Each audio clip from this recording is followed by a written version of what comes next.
This is my first video doing something that I really want to do on YouTube, which is telling the stories of women of color and Indigenous women who fall victim to violence, whether that be murder, abduction, rape, or they go missing. I want to tell their stories, especially since the media seems to not really want to get it out there as much. This is my first video again, so I'm going to be looking at my notes a lot. I'll try and cut most of that out, but just warning you, just to make sure that I have this right. This first video is about Misty Upham. I don't really remember. Misty was an award-winning Hollywood movie actress. She was also a member of the PETA organization. She was an advocate for the National Domestic Workers Alliance and the foundation Caring Across Generations. She was an avid supporter of the LGBT community. She was the founder of Indigo Children, a theater group, and as a tribal member, she was a proponent of tribal government reform. But her best roles were that of a family member and a friend. Misty Upham was born on July 6, 1982 in Kalispell, Montana. She was raised in Auburn, Washington, and she was part of the Blackfeet Nation. She was really young when she said that she aspired to be the best living Native American actress, and she certainly had the drive to do this.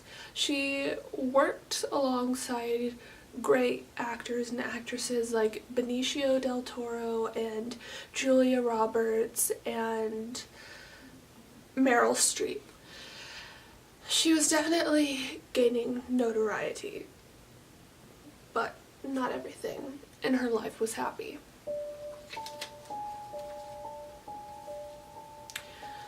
Her father was a music teacher and her mother was a stay-at-home mom with some sort of side business. I read a lot of articles that said she was an entrepreneur, but I wasn't sure what.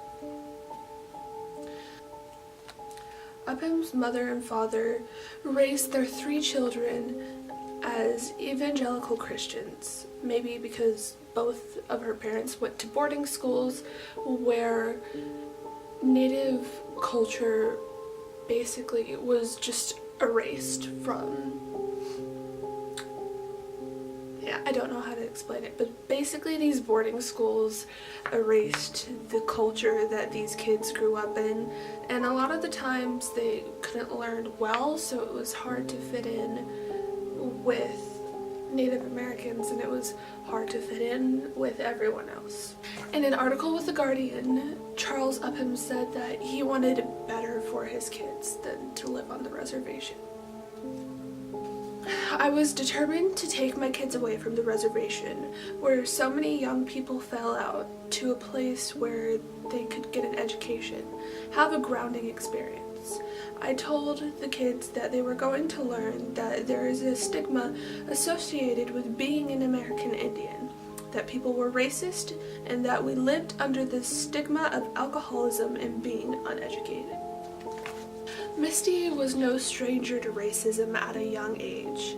She had a childhood friend who she loved dearly, until the day that that child's mother found out that she was Native American. The father of Misty says that he remembers her coming home crying and saying that she couldn't play with this kid anymore because the mother was afraid that her child would get bugs.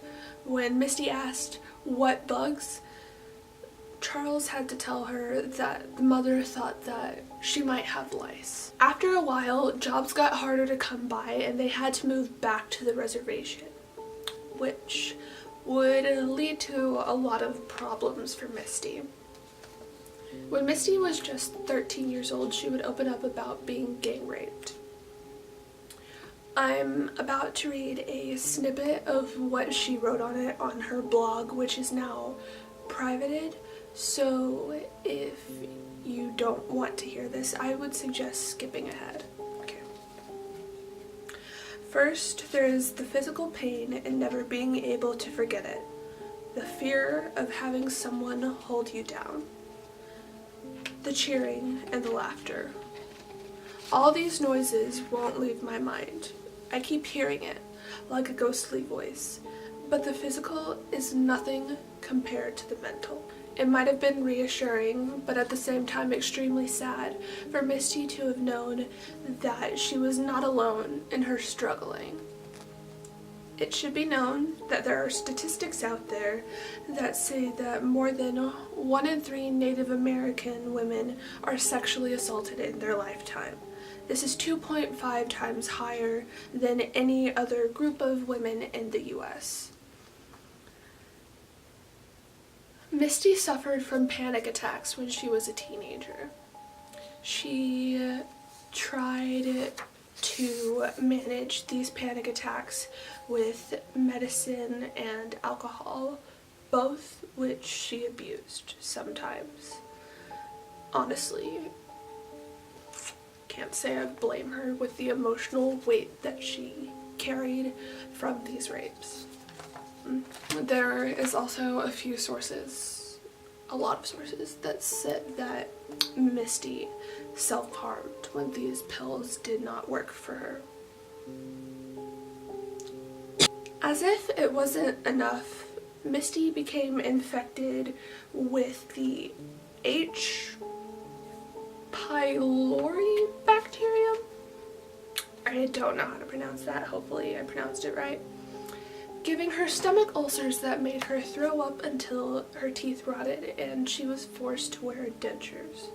Still, it sticks out to me that despite all of the tragedy that was in her life, she was extremely strong and was really, really hopeful, which is something I think that we all should aspire to be. And it really inspires me that she still wanted to be an actress, and not just any actress, the best. She was told by her first drama teacher that she wasn't going to get anywhere and that she needed to find another line of work. Despite all of this, Misty still went on acting and writing and directing and doing anything that she could to get on stage. Her father said that she kept at it for 5 years, trying to find any way to be able to do her passion. Eventually, she got her first role at 20 on Skins. The roles kept coming. Edge of America, Expiration Date, Frozen River, Big Love, Django Unchained. The dry spells she suffered in employment only seemed to be when she refused res roles, which basically portray Native Americans as the stereotypical drunk. Charles and his wife left so that they could be with Misty, who was having an incredibly hard time being alone. There was still a lot of emotional burden on her, including accumulating debt and continuously moving house. And there was still a lot of emotional burden on her, including accumulating debt and constantly moving house when she wasn't in casting calls or movies. She cleaned house and worked tirelessly when she wasn't doing these things. Again, her roles kept accumulating, such as Jimmy P, August, Osage Country, and Cake, released after her death, and with it, her status as the preeminent Native actor. Despite her success, mental illness and substance abuse continued to plague her. Acting was what Misty considered her salvation from darkness. She wanted to create a Native American theater troupe for children because that option is often not given to them, and she wanted to change that. She had a lot of supporters in her career too, including her co-star in the 2008 film Frozen River, who said, People saw her talent and overlooked the rest and hoped and prayed and helped her as we could. Eventually, Misty had to go back to Washington because her father had suffered a stroke. She and her parents moved into her sister's apartment downhill from the forest where Misty would eventually meet her death. Unfortunately, Misty's acting career was cut short. She had gone missing for 11 days total and was found by the White River just above the turbulence that could have swept her away. Her skull and ribs were broken and flies had already started to attract to her body. The medical examiner ruled that she died of blunt force trauma. It was also determined that she died on the first day of her disappearance. Misty's alcohol level was 0.33 and extremely toxic, and its symptoms are things like complete unconsciousness, incontinence, and a low body temperature. Friends say that she was addicted to medication for her anxiety, such as Prozac, Ambien, and others. Low-income families with mental illness, Misty relied on emergency care and not a psychiatric doctor instead. She was having trouble reestablishing psychiatric help after coming back to Washington to keep up with her prescriptions. She was unable to get help until 5 months after she died.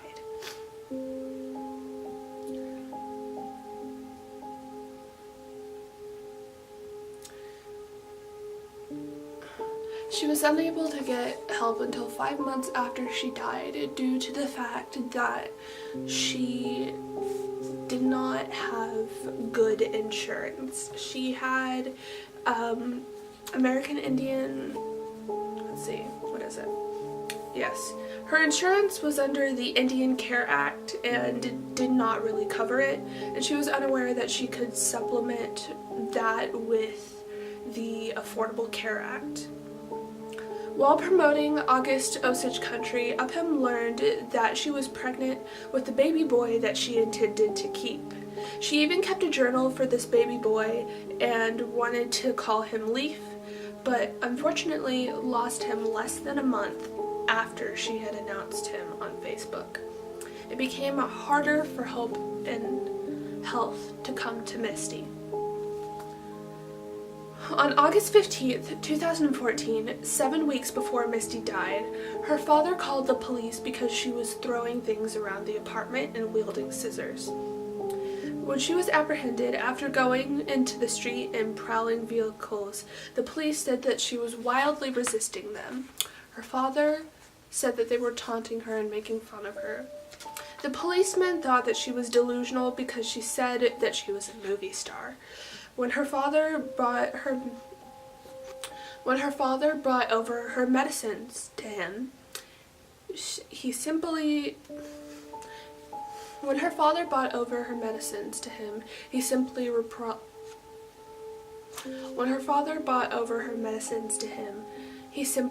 replied, "She is." She was involuntarily committed for her 3rd time, and she had a swollen jaw, a black eye, and bruises on her shoulder. The ER staff didn't know how she got that, and her father made it pretty clear that he was sure that the police were responsible for that damage. The Auburn police denied brutality, despite the family having said that they witnessed it. The Auburn police said that if they were to use force, there would have been a force report. There were no force reports written up for her in this instance. She wanted anxiety meds, and she had no plan to kill herself. The report says that Misty was given a plan, but there was no mention of medication within this plan. 6 weeks later, Misty went missing. Once again, he dialed 911 and ran off after her. The police officers, however, insisted on searching the apartment. This would ultimately waste precious time where they could have found her before anything bad happened. They told him that he had to wait 24 hours before she was supposed to be reported missing, despite the fact that that is not the policy at all. In fact, if someone tells you that you can only wait 24 hours before reporting someone is missing, get their name and report them. Honestly, do something, because you are supposed to report them immediately, and that's what they say that they are supposed to do. Personally, I think that it should be illegal to tell someone that you can only report their loved one missing after a certain amount of time, because the first 24 hours are the most important in being able to solve a case. About 6 hours after he had originally called 911, police categorized her as suicidal, not missing. 2 days went on, and there was still no official search parties on her case, despite the push from her family to make this happen. They said that they had no evidence that she went off missing and was probably just partying with some of her friends. Her father called again. The police refused to elevate her status to endangered, which warranted a higher alert. 10th of October, they said that they were not going to produce a press release. 6 days into the pain the family was facing at their daughter's disappearance, Charles asked his cousin to help marshal a search party. 2 days later, Detective Lauren Orris, who had been assigned to the case, emailed another officer to ask about the efforts of the search party. When the officer replied, she told him that nothing had been done yet. Which, at that point, if I was the detective, I would have been like, why?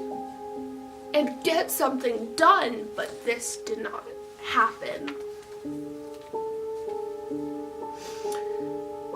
Okay, so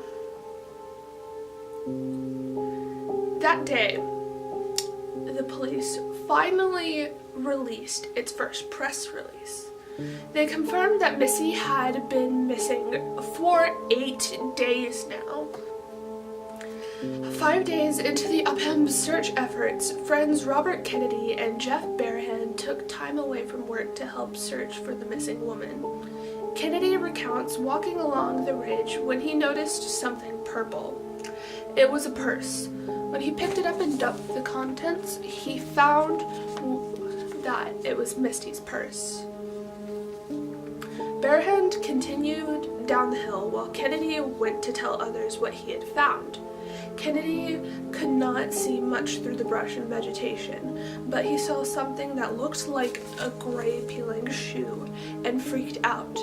Still, he decided that he had to go further before saying that it was in fact Misty. He continued to lower himself down the cliff and hacked through blackberry bushes. She lay there by the river, her body decomposing and being scavenged by animals. Barehand stayed with her body for hours while he waited for the police to come. Robert was yelling at them, saying that he wanted them there hours ago when they finally did come, and the police were yelling at Barehand, telling him to get away from the crime scene. Barehand finally climbed the slope. The family was there asking if it was her because the police weren't telling them anything. He had the unfortunate task of delivering the news that it was in fact her. Her mother completely broke down, screaming and yelling. Everyone did. That's how much they cared about her. Barehand, Kennedy, and Upham said that the police did not debrief. It stopped recording. Hold on.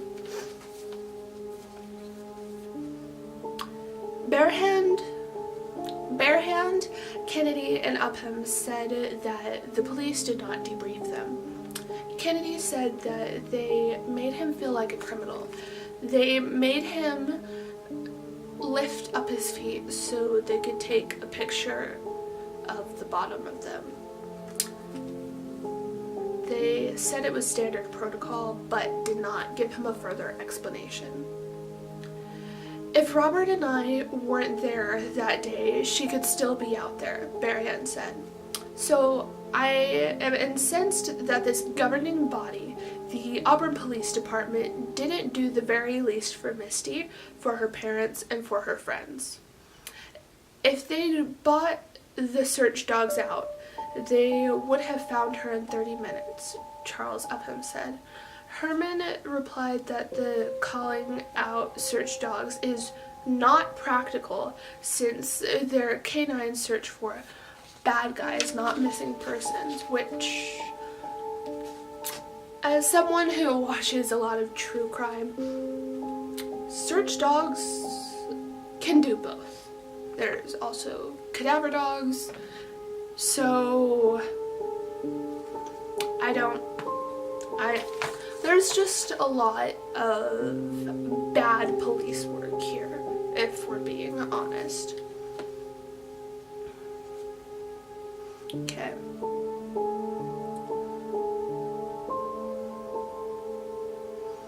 Police investigators did follow multiple leads, but they did not locate all of the persons of interest in her case.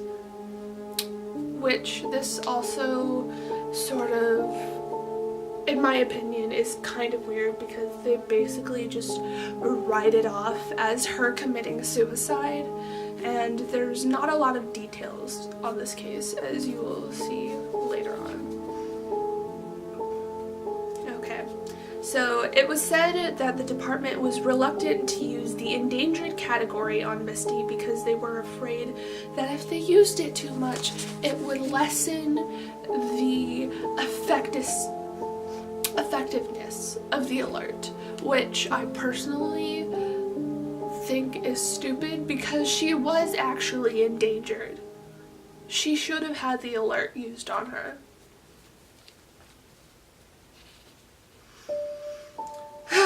Okay, so this is about to make me mad. Though the department shows that Misty was suicidal, Herman repeatedly told members of the media that she was not mentally ill. She could also get into her car and drive and go to LA and act as a perfectly functioning adult human being, he said. Lauren Chief Elk, co-founder of the Missing Sisters crowd map, said, "Pretty much everything that has happened with Misty is so unfortunately par of the course. The police response was very common. We don't have to take this seriously because Native girls are off partying. They went to visit friends and will be back. The immediate response is disbelieving." The lesson from all of this is for the Auburn PD to maintain closer contact with the family, Herman said. If people decide they're not going to trust the investigation or police department, then they don't talk to us, and we cannot afford that.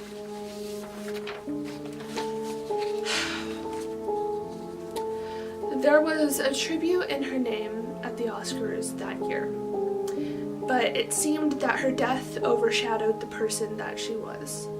The fact that Misty held on to hope despite the horrible things that she suffered was inspiring, and Misty will always be remembered. Anyways,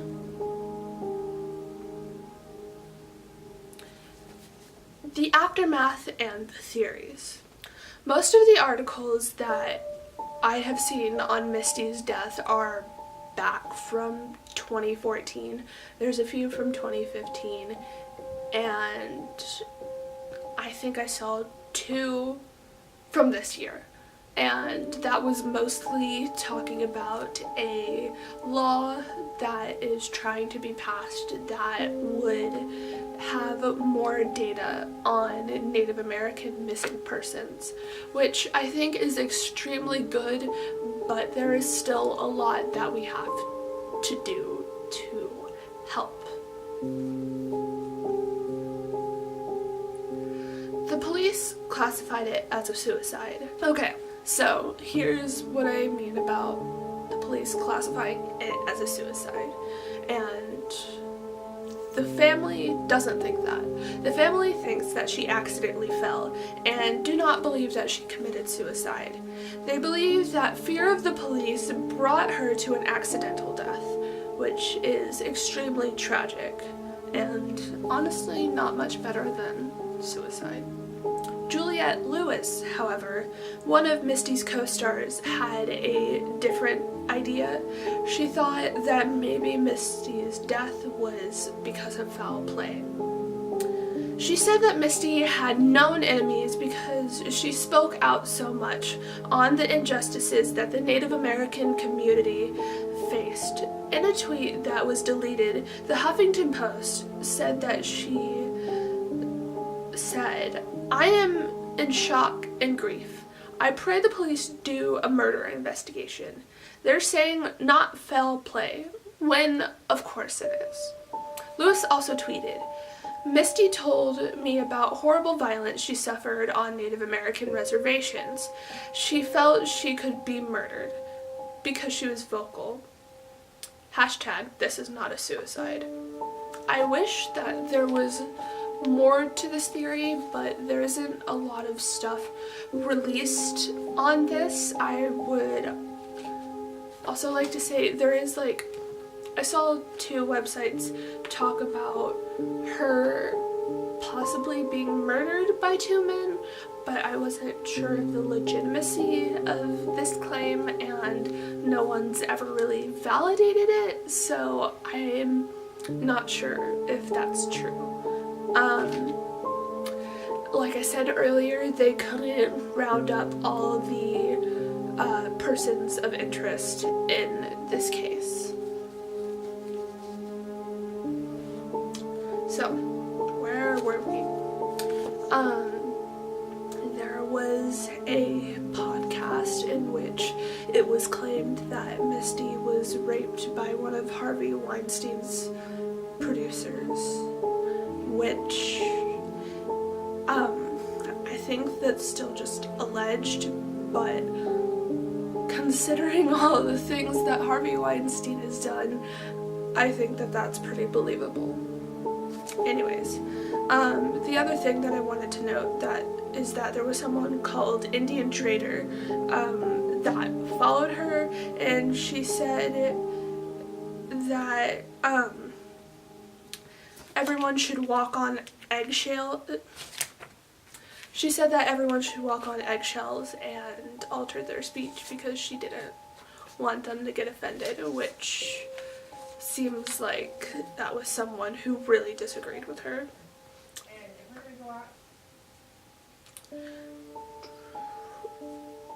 I cannot find more reliable information on enemies that she could have had. Anyways, Misty was an incredible person, and she was a good actor and incredibly strong. She struggled with mental illness, but that does not make her a bad person. Ultimately, the people at fault here are the Auburn Police Department. They did not take Misty's case seriously at all, and part of me thinks that the family was right. They were racist. I wish that there could be more done on this case. I wish that more was done on this case when it was happening, and I wish that she was still alive today.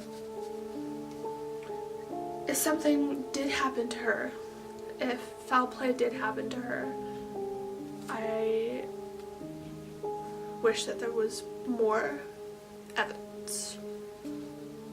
Whether it was a suicide or an accident or foul play, Native American women go missing all the time, and police stereotype them as party girls and say that they're probably just off partying with their friends. That is an unfair stereotype, obviously, and should be gone by now. I mean, I mean, back then it was 2014. It still should have been gone by now. It's 2019 and it should still not exist. Okay.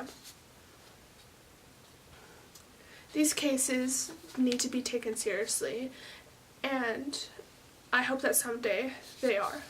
That is all that I have for now on the case of Misty Upham. I hope that you like this video. This is my first video, so hopefully the quality will get better, but until then, bye. Thank you for watching.